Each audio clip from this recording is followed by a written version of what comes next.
This is another e-bulletin exclusively from In the Line of Duty.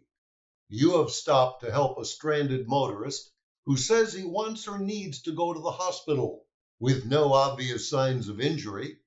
What are the first questions you would ask?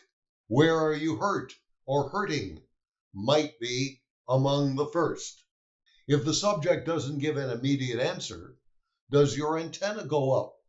If the subject plays any games producing an ID or has no ID, does your antenna go up any further?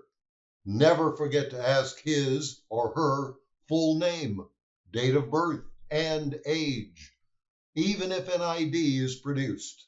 If he or she falters, you definitely have an issue. Would you, for your own safety, pat down the subject, especially if you allowed him to ride with you in the front seat, especially if he had no valid ID or had stumbled answering simple questions? Later at the hospital, you have learned the subject is wanted or has outstanding warrants.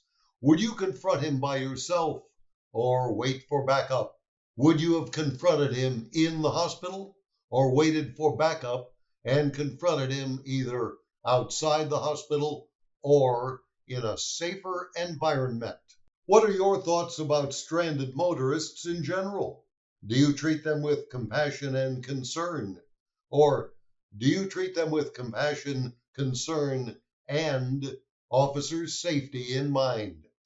A 33-year-old Indiana officer was shot 3 times after stopping to help a stranded motorist who said he needed to go to the hospital.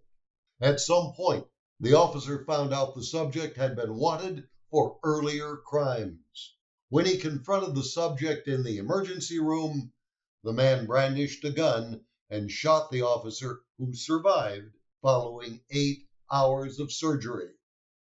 Remember, in the Line of Duty's e-bulletin number 1, we discussed the murder of a veteran Chicago officer killed by a subject who somehow produced a gun despite at least 2 pat-downs and a wanding.